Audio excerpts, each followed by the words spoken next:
결혼한 지 8년째였습니다. 겉보기에 저희는 흔한 맞벌이 부부였고 주변 사람들은 늘 말했어요. 둘이 정말 잘 어울려. 안정적이고 보기 좋아. 그렇게 보였던 이유는 단 하나였습니다. 저는 눈치가 없었고 제 남편은 연기를 너무 잘했거든요. 결혼 생활 초반엔 정말 다정했어요. 퇴근하고 같이 장도 보고 주말마다 가까운 데라도 드라이브 다녔고 가끔 싸워도 금방 풀리는 그런 평범하고 소소한 행복이 있었죠. 하지만 이상한 낌새는 1년 전부터 시작됐어요. 그때부터 남편이 출장이라는 명목으로 매달 지방을 다녀오겠다고 하더라고요. 처음엔 의심조차 안 했습니다. 회사에서 맡고 있는 프로젝트가 바뀌었다고 했고 협력업체가 지방에 있다고 했거든요. 심지어 출장 전에 저한테 출장 계획서까지 보여줬어요. 거기엔 무슨 회의가 어디서 몇 시에 있다고 빼곡하게 적혀 있었죠. 저는 그걸 그대로 믿었어요. 어리석게도. 그런데 이상한 건 따로 있었어요. 남편이 출장을 다녀온 다음 날이면 늘 기분이 묘하게 좋아 보였다는 겁니다. 피곤하다고 하면서도 얼굴은 평소보다 훨씬 밝았고 오히려 일상에서 더 여유를 부리는 느낌이 들었어요. 어느 날은 출장에서 돌아와 씻고 나서 혼잣말로 중얼거리더라고요. 아직도 향기가 남아있네. 저는 무심코 흘려들었는데 그게 지금 생각하면 얼마나 역겨운 말인지 모르겠어요. 그 향기가 대체 누구의 향기였을까요? 제 옆에 누워 자던 그 사람 입에서 나온 말이라는 게 정말이지 믿기지가 않아요. 더 의심스러웠던 건 주말마다 반복됐습니다. 원래는 저희가 주말마다 교대로 청소도 하고 간단하게 외식도 하면서 시간을 보냈었거든요. 그런데 그 남편이 갑자기 주말마다 회사 일이 너무 많아서 주말에도 나가야 해 이러는 거예요. 뭐가 그렇게 바쁘냐고 물으면 프로젝트 마감이라며 피곤하다고 짜증을 냈어요. 처음엔 저도 그냥 회사가 바쁜가 보다 싶었는데 어느 순간 깨달았습니다. 이 사람은 제가 묻는 걸 귀찮아하고 있다는 사실을요. 그 순간부터 제 안에 쌓인 게 생겨났습니다.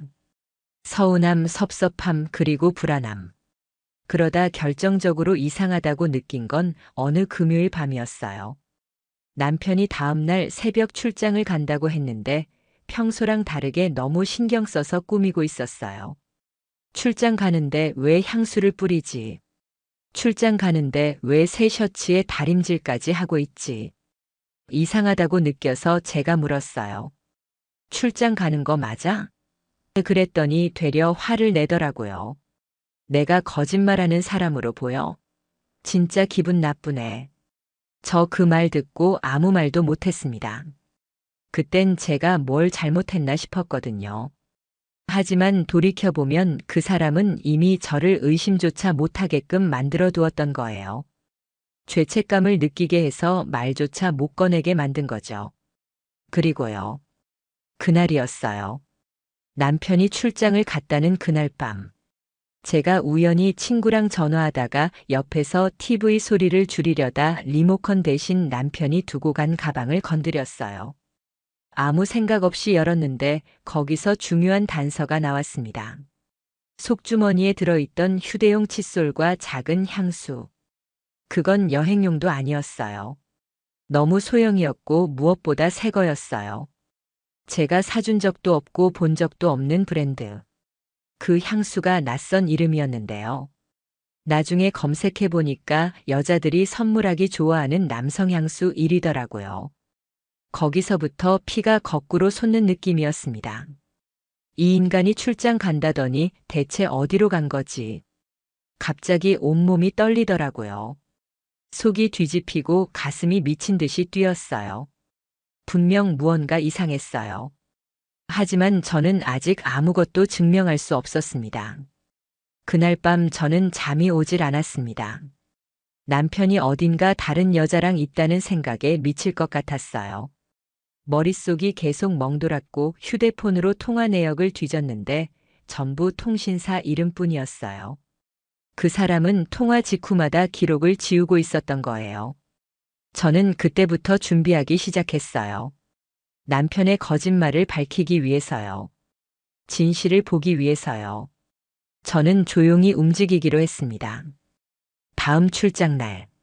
저는 남편이 나간 뒤 차를 몰고 그 사람이 적어둔 출장지 주소로 갔어요. 근데 거기 도착하자마자 소름이 끼쳤습니다. 지도상에 찍힌 곳은 분명 지방 중소기업이었는데 주말에는 문을 열지 않는 곳이더라고요. 남편은 토요일 아침 회의가 있다고 했는데 그 회사는 주말에 영업을 안 하고 있었어요. 심지어 경비실에는 아무도 없었고요. 진짜 멍하다는 게 뭔지 알겠더라고요. 거기서 한참을 서 있다가 저는 결심했어요. 이 사람은 거짓말을 하고 있다. 그리고 저는 이걸 증명해 내야겠다고요. 그날 이후 저는 GPS 추적기를 샀습니다. 남편 차에 몰래 붙였어요. 출장을 간다던 주말. 저는 앱을 통해 남편의 차가 도착한 위치를 확인했어요. 충격적이게도 거기는 외곽의 단독주택이었어요. 일반적인 숙소도 아니고 회사 근처도 아닌 그냥 외딴 골목의 깨끗한 하얀색 건물. 저는 그 화면을 보면서 미친 듯이 손이 떨렸습니다. 거길 찍은 뒤 주소를 기억하고 직접 찾아갔어요. 차를 멀찍이 세워두고 근처 카페에서 기다렸습니다. 몇 시간이 지나자 남편이 그 건물에서 나왔고 곧이어 어떤 여자가 함께 나왔어요. 둘은 아무렇지 않게 웃으며 차를 타고 나갔습니다. 그 광경을 보는데 숨이 턱 막혔어요. 눈물도 안 나더라고요.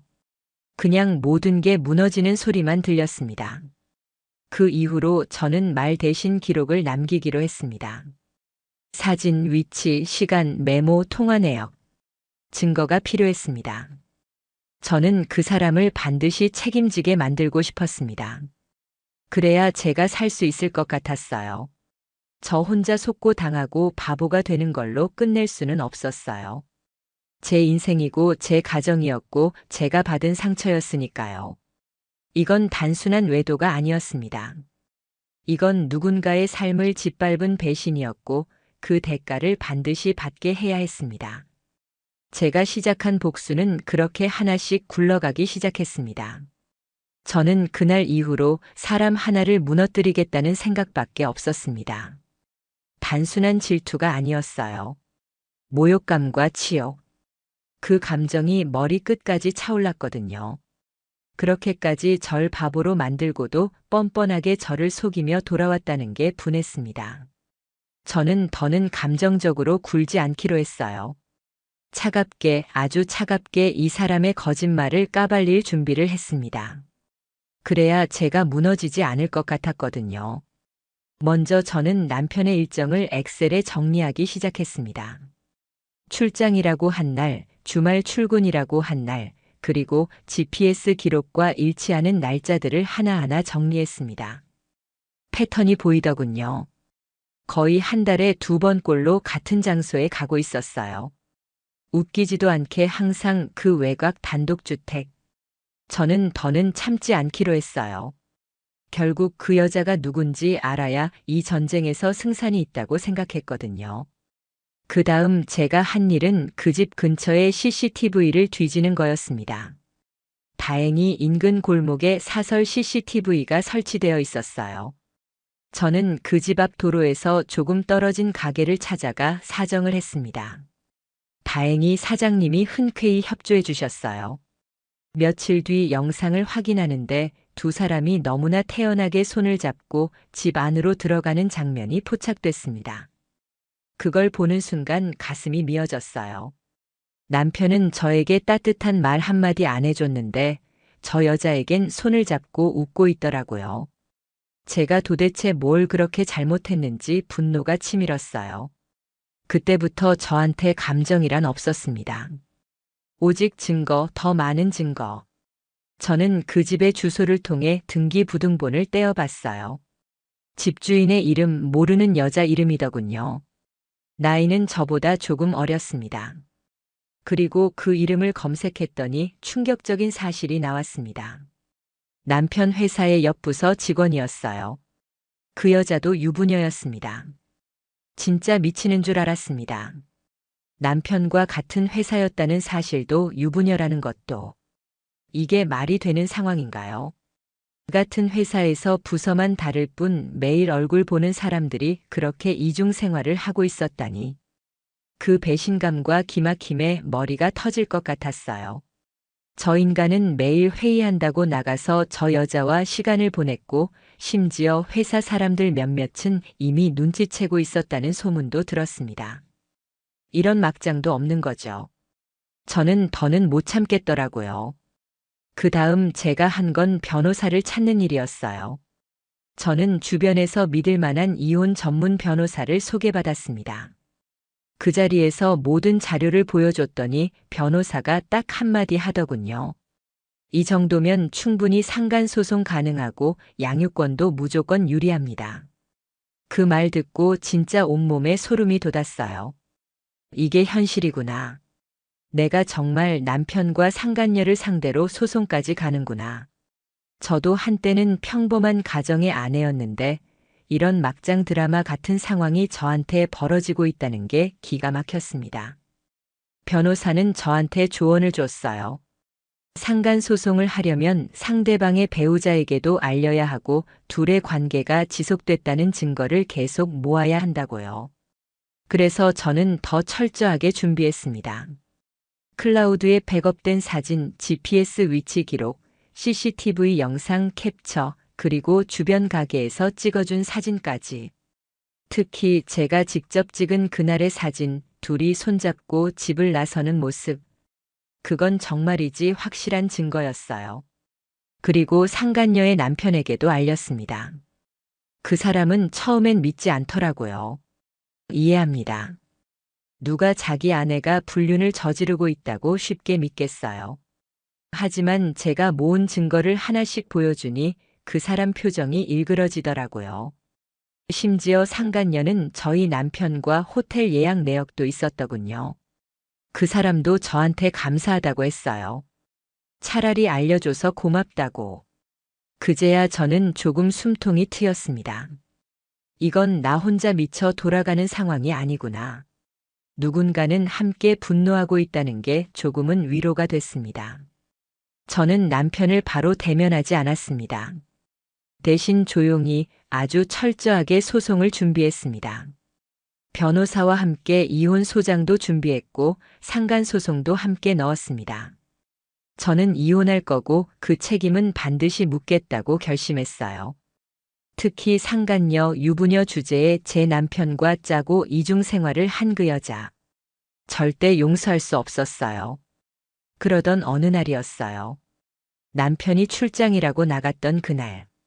저는 변호사와 함께 법원에 소송 서류를 접수하고 돌아오는 길이었죠. 그런데 남편이 집에 와 있더라고요. 저를 보자마자 왜 이렇게 일찍 왔냐고 묻는데 그 목소리가 진짜 역겹더라고요. 그날은 아무 말도 하지 않았습니다. 대신 저는 조용히 그의 가방 안을 또 한 번 뒤졌어요. 역시나 낯선 호텔 영수증이 있었어요. 그걸 보는 순간 저도 모르게 웃음이 나오더라고요. 이 사람은 끝까지 저를 기만하고 있구나. 그날 밤 저는 남편이 잠든 사이 그 호텔 영수증까지 증거에 추가했습니다. 결국 소송장을 받은 남편이 저한테 묻더군요. 이게 뭐야? 당신 진심이야? 그때 제가 차갑게 말했습니다. 너는 끝났어. 이건 진심이고 현실이야. 그 말에 남편 얼굴이 사색이 되더군요. 변명조차 못했습니다. 그렇게 남편과의 관계는 사실상 끝이 났습니다. 저는 그날 이후 이 집에서 더 이상 이 사람을 남편으로 부르지 않았어요. 그냥 같이 사는 남이었죠. 저는 그 이후에도 증거를 더 모았고 변호사와 함께 준비한 자료는 아주 탄탄했습니다. 법원에 제출된 자료들만으로도 충분했어요. 저는 상간녀에게도 소송을 걸었고 그 사람도 법원에서 소장을 받았습니다. 그 소식 들으니 저도 모르게 시원하더군요. 이게 바로 내가 할 수 있는 복수라는 걸 그제야 실감했습니다.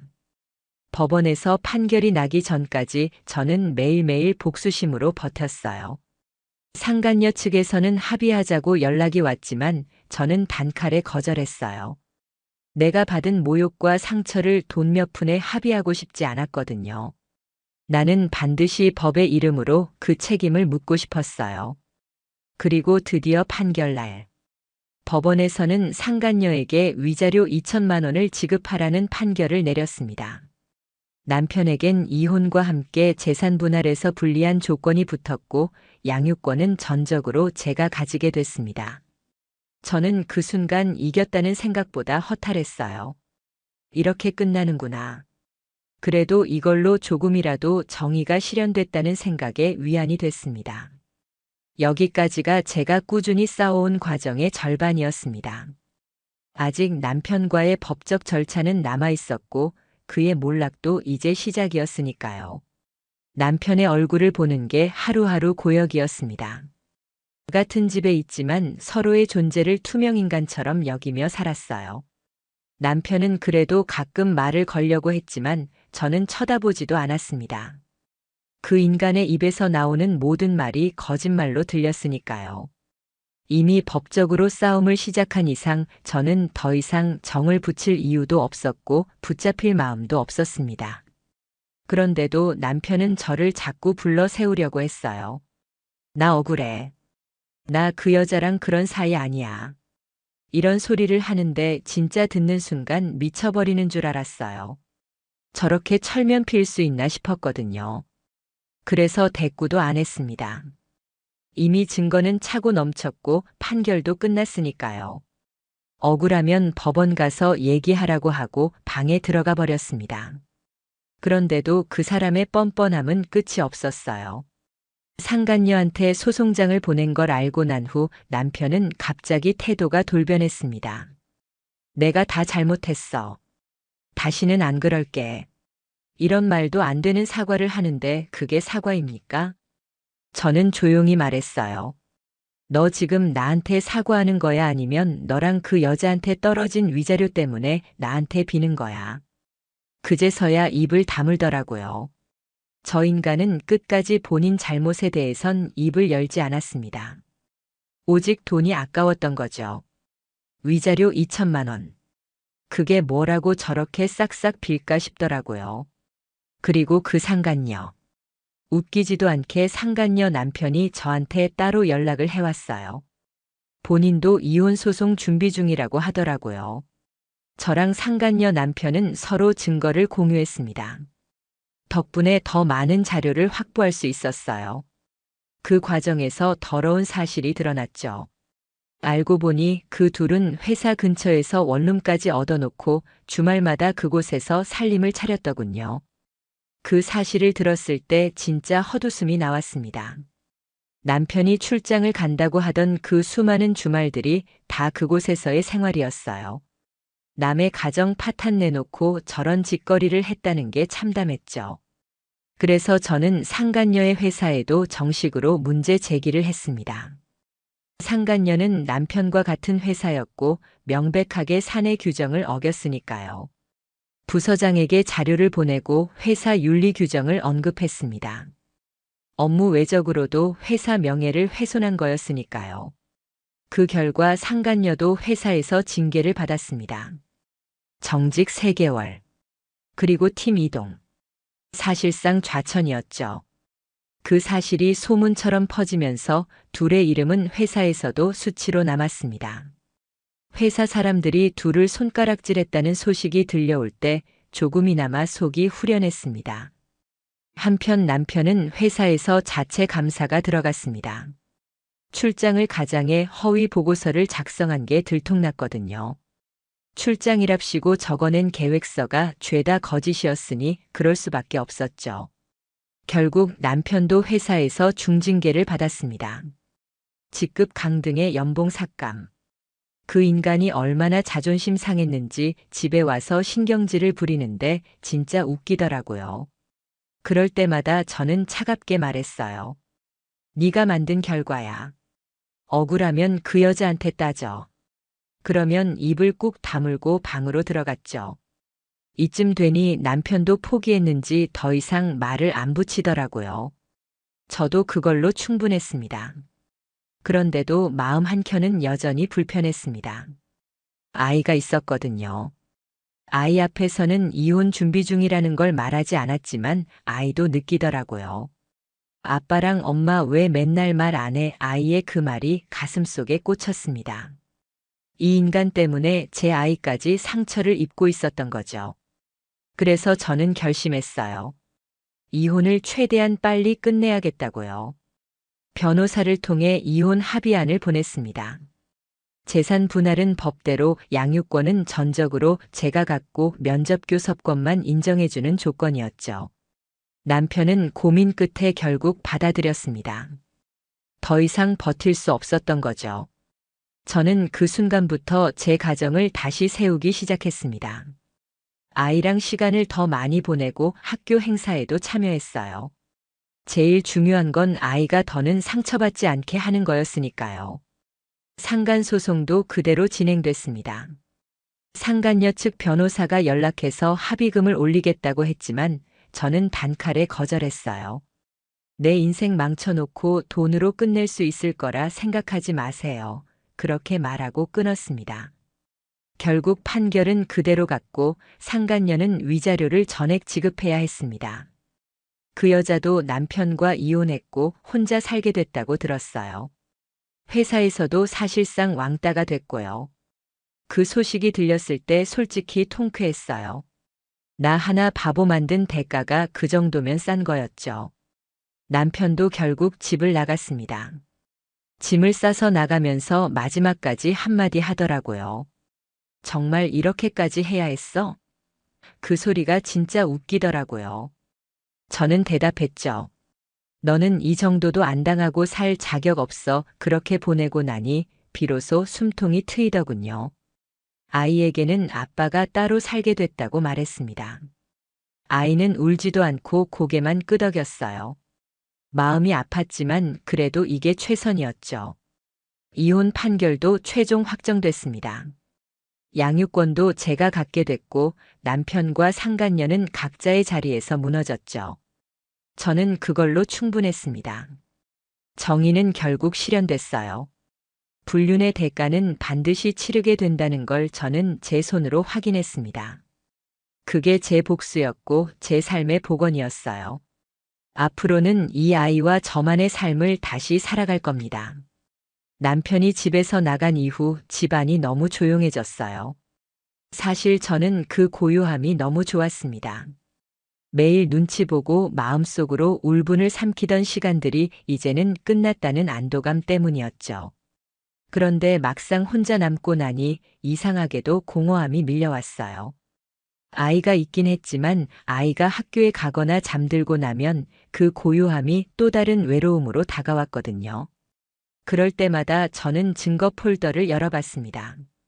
수십 개의 사진과 영상 캡처. 그 안에는 제가 모은 분노와 상처가 고스란히 남아 있었어요. 그걸 보며 스스로에게 다짐했죠. 절대로 흔들리지 말자고요. 절대로 다시 그 인간을 마음에 들이지 않겠다고. 그리고 어느 날 상간녀의 남편에게서 연락이 왔습니다. 상간녀가 위자료를 지급한 이후 직장에서도 완전히 따돌림을 당하고 친정에도 사실이 들통나서 아예 고립됐다고 하더라고요. 그 말 듣고 속이 시원하기도 했지만 한편으론 허무했어요. 결국 서로의 가정을 다 망가뜨려 놓고 얻은 게 뭐였을까 싶었거든요. 그 사람은 상간녀에게서 위자료를 받은 걸로도 모자라 법원에 명예훼손 소송도 따로 걸겠다고 했어요. 이유가 뭐냐면 상간녀가 주변 사람들에게 남편이 무능하고 무심해서 외도를 했다는 식으로 떠들고 다녔다더군요. 정말 한심하죠. 결국 잘못을 하고도 남 탓을 한다는 게. 저는 그 말 듣고 그냥 코웃음 쳤습니다. 그런 인간에게 동정심을 가질 필요가 없었거든요. 그 사이 남편은 따로 연락도 없이 지냈습니다. 무슨 낯짝으로 연락을 하겠어요. 근데 어느 날 집으로 내용 증명이 왔더군요. 내용인즉슨 양육비를 너무 많이 책정한 거 아니냐는 항의였어요. 진짜 어이가 없어서 웃음이 나오더라고요. 아니, 본인이 벌인 일 때문에 가정이 파탄났는데 그깟 양육비를 줄이겠다고. 제가 바로 변호사에게 연락해서 답변서를 보내달라고 했습니다.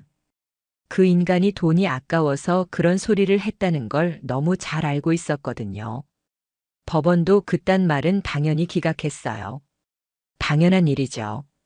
가정 망쳐놓고 양육비까지 깎겠다는 신부는 진짜 인간도 아니라고 생각했어요. 그 후에도 남편은 저한테 슬쩍 연락을 시도했습니다. 아이 얼굴 좀 볼 수 있을까? 저는 단칼에 거절했어요.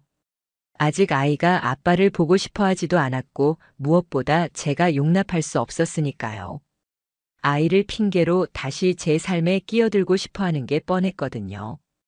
그 인간은 절대 변하지 않을 거였으니까요. 저는 아이에게도 솔직하게 말했습니다. 아빠는 지금 좀 멀리 살아. 엄마는 너랑 행복하게 살고 싶으니까 우리는 둘이 잘 지내자. 아이는 어린데도 고개를 끄덕이더군요. 그 눈빛이 너무 어른스러워서 더 마음이 아팠습니다. 그 즈음에서 상간녀가 다니던 회사에서 결국 퇴직했다는 소식이 들려왔어요. 복귀하긴 했지만 아무도 말을 안 섞었고 눈총을 받다가 스스로 나갔다더군요. 그렇게 회사에서도 인생에서도 완전히 고립된 거죠. 저는 그 소식 들으면서 이런 생각이 들었습니다. 결국 이게 대가구나. 남의 가정 파탄 낸 값이란 건 결국 이렇게 돌아오는구나. 그나마 다행인 건 그 여자가 끝까지 연락 한 번 없었다는 거였어요. 사과도 없었지만 변명도 없었으니 차라리 나았어요. 얼굴만 봐도 역겨웠을 테니까요. 그리고 남편. 회사에서도 승진이 막혔고 동료들과도 멀어졌다는 이야기를 들었어요. 출장비 허위 보고가 들통났으니 그럴 수밖에 없었죠. 저는 일부러 그런 소문들을 모아뒀습니다. 언젠가 아이가 커서 진실을 알고 싶어 할 때 보여주려고요. 아빠가 왜 우리를 떠났는지, 어떤 인간이었는지, 제가 느낀 그 배신감을 조금이나마 이해할 수 있게 해주고 싶었어요. 그러던 어느 날이었습니다. 동네 마트에 갔다가 우연히 남편을 마주쳤어요. 순간 온몸이 굳었지만 저는 아무렇지 않게 지나쳤습니다. 그런데 그 인간이 뒤에서 저를 부르더군요. 잠깐만. 얘기 좀 하자. 진짜 듣기 싫었지만 돌아봤습니다. 얼굴이 예전보다 확 늙었더라고요. 초췌하고 피곤한 얼굴. 그 얼굴을 보는데 조금의 연민도 안 생기더군요. 그 인간이 말했습니다. 나 진짜 잘못했어. 이제 와서 미안하단 말밖에 못하겠지만 그냥 이대로는 안 될 것 같아서. 그 소리 듣고 저는 딱 한마디 했어요. 지금 네가 할 수 있는 건 미안하다가 아니야. 조용히 사라지는 거야. 그리고 그대로 돌아섰습니다. 그 인간의 표정이 사색이 됐지만 신경 안 썼어요. 그 사람이 아무리 후회한들 제 상처가 없어지겠어요. 그저 스스로의 죗값을 온몸으로 치르며 사는 게 답이었죠. 그 후로는 연락도 없었습니다. 저는 더 집중해서 제 삶을 챙겼습니다. 아이 학원도 데려다주고 학교 상담도 직접 갔어요. 아이가 학교에서 그림 그리기를 좋아한다는 걸 알고 미술 학원도 알아봤습니다. 매일매일 아이와 보내는 시간이 제 삶의 치유였어요. 저와 아이 둘이서도 충분히 행복할 수 있다는 걸 매일 느꼈거든요. 그 인간이 없는 게 오히려 평화였고 자유였습니다. 시간이 지나면서 저를 응원해주던 주변 친구들도 많이 생겼어요. 저의 이야기를 듣고 도와주고 싶다는 사람들이 많더군요. 덕분에 저는 다시 웃을 수 있게 됐어요. 남편과 상간녀. 둘 다 이제는 저에게 먼 과거의 인물들이 됐습니다. 그리고 법적으로도 저는 할 수 있는 모든 걸 했습니다. 상간 소송에서 받은 위자료는 아이의 교육비로 쓰기로 했어요. 그 돈은 피 같은 돈이었고 고통의 대가였으니까요. 하지만 저는 끝까지 방심하지 않았습니다. 혹시라도 남편이 다시 무슨 수작을 부릴까봐 법적으로 면접교섭권에 대한 조건을 다시 설정해 두었어요. 절대 아이를 혼자 만나지 못하게 했습니다. 그 인간은 이제 아버지의 자격도 없으니까요. 저는 그걸 확신했어요. 한 번 배신한 사람은 절대 변하지 않는다는 걸. 그리고 그걸 제 아이가 반드시 알아야 한다는 것도요. 이쯤 되니 복수라는 단어가 무색할 만큼 저는 제 삶에 집중하게 됐습니다. 그리고 저는 깨달았어요. 진짜 복수는 그 인간들이 망가지는 걸 보는 게 아니라 제가 더 단단해지고 행복해지는 거라는 걸요. 저는 그걸 매일 실천하고 있습니다. 그렇게 시간이 흘렀어요. 처음에는 하루하루가 고통이었지만 어느 순간부터 저는 하루가 감사하고 소중하게 느껴지더군요. 그 인간과의 기억이 조금씩 희미해졌고 더 이상 분노로 밤을 지새우지도 않았어요. 오히려 이제는 그 인간이 얼마나 한심한 사람인지 차분하게 되짚을 수 있게 됐습니다. 그리고 그런 사람 때문에 제 삶을 망칠 이유가 없다는 것도 확실하게 깨달았죠. 상간녀는 그 후로도 소문이 자자했습니다. 직장을 옮기려 했지만 업계에 워낙 소문이 퍼져서 받아주는 곳이 없었다고 하더군요. 결국 비슷한 업계에서도 퇴출된 셈이었어요. 자업자득이었죠. 남의 가정을 망쳐놓고도 남의 눈치도 못 보고 평생을 숨어 살아야 하는 벌. 그게 그 여자가 받은 벌이었어요. 그리고 그 인간. 한때 잘 나가던 회사에서 허위 출장 건이 누적되면서 결국 더는 승진도 없고 팀원들도 그 인간을 왕따시키기 시작했답니다. 결국 그 인간도 버티지 못하고 스스로 퇴사했다는 얘기를 들었어요. 어디서 무엇을 하는지는 관심도 없었지만 적어도 제 눈앞에서는 영영 사라졌으니 그걸로 됐죠. 저는 제 삶을 다시 세웠어요. 아이는 어느덧 학교에서 상도 타고 친구들도 많아졌어요. 아이의 웃는 얼굴이 저에게는 최고의 복수였고 위로였어요. 아이가 저에게 이렇게 말하더군요. 엄마, 나 이제 엄마랑 둘이 있어서 너무 좋아. 그 말 듣는 순간 울컥했어요. 그래. 이제는 이 아이와 내가 행복하면 됐다. 더 이상 누구도 필요 없다는 걸 새삼 느꼈죠. 그리고 법적으로도 저는 완벽하게 마무리했습니다. 변호사와 함께 정리한 모든 자료를 한 권의 파일로 만들어 보관했습니다. 그 안에는 상간소송 판결문, 위자료 지급 내역, 이혼 판결서, 그리고 그 인간이 집을 나가던 날의 날짜까지 모두 기록되어 있었어요. 그 파일의 표지에 저는 이렇게 적어뒀어요. 정의는 반드시 실현된다. 저는 이 문장을 볼 때마다 스스로 다짐합니다. 다시는 누구도 내 삶에 함부로 들어오게 하지 않겠다고. 그때 상간소송 판결문에 적힌 문구가 아직도 기억에 남아요. 피고인은 원고의 배우자와 부적절한 관계를 지속하여 혼인관계의 파탄을 초래하였고 이에 대한 책임이 명백하므로 위자료 지급을 명한다. 이 문장이 저에게 얼마나 큰 위로가 되었는지 몰라요. 법원이 인정한 정의였고 세상이 저에게 다시 돌려준 공정함이었어요. 그 문장을 읽을 때마다 저 혼자 미친 사람처럼 싸워온 시간이 결코 헛되지 않았다는 걸 느꼈죠. 저는 이제 매일 아침 새로운 마음으로 시작합니다. 아이와 함께 아침밥을 먹고 학교에 데려다 주고 학원도 챙기고 주말이면 둘이서 자전거 타고 공원을 돌죠. 그 소소한 일상이 저에게는 너무나 큰 행복이었어요. 남편이 없는 자리가 허전하다고요? 아니요. 그건 빈자리가 아니라 잘못된 게 치워진 자리였어요. 저는 그 자리에 더 큰 평화와 자유를 채워 넣었습니다. 가끔 친구들이 물어요. 너 이제 사랑 다시 할 생각 없니? 저는 웃으면서 대답합니다. 지금 내 사랑은 내 아이야. 그리고 내 자신이지 다른 사람 아니야. 그 대답을 할 때마다 제 마음도 더 단단해졌어요. 사랑이 뭐 대단한 게 아니더라고요. 나를 지키고 아이를 지키는 게 진짜 사랑이었어요. 그런 걸 이제야 알게 됐습니다. 그리고 어느 날 법원에서 마지막 통지가 왔어요. 상간녀가 위자료를 모두 지급 완료했고 남편과의 이혼 판결도 확정됐다고요. 그 서류를 받는 순간 마음속에서 무언가가 완전히 끝났다는 느낌이 들었어요. 이젠 정말 끝났구나.